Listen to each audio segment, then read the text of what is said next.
It's been quite extraordinary. So the 4-day manhunt is now over. That is official.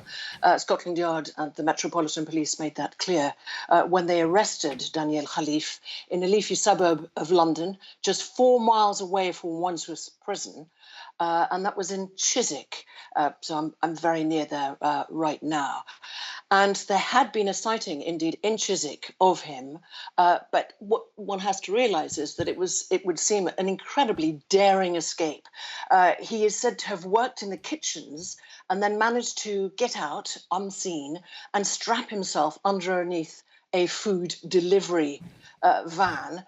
Somebody finally reported seeing him getting off about a mile or two away. But here we are 4 days later and finally captured, arrested by the police that put huge resources into this, whether it's thermal imaging with helicopters, there was extra security at airports like Heathrow and Gatwick, or indeed all ports, and of course the major one, Dover. So it's important to underline that the police has thanked the public. Of course, that CCTV camera is one thing, but 70 million eyeballs is quite another.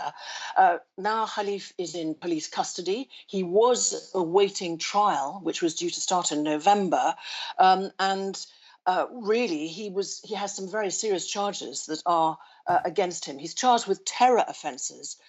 He was on remand pending trial. As I said, he was accused of spying for an enemy state thought to be Iran. And it's important to underline that he denies all these charges. And all the while, during his escape, dressed in his Kitchener's outfit, complete with checkered trousers. It's almost like something from the film Four Lions, isn't it? He managed to change, though. He did manage to get extra clothes. This man worked in intelligence. Yeah, and I understand as well the Prime Minister, Rishi Sunak, has welcomed the arrest. He has. So Prime Minister Sunak is at the G20 in India, but he has welcomed the news, thanked indeed police. But this has turned into a political problem. Let's remember we're heading to a general election next year.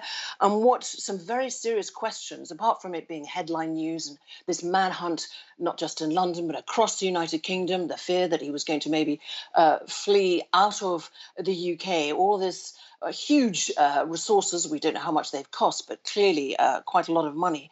This has prompted crucial questions about overcrowding in very old prisons, under-resourcing, according to some critics, really under-resourcing of prison officers that are overworked, and just not enough of them. An investigation is now going to continue, as confirmed by Prime Minister Sunak, into the circumstances.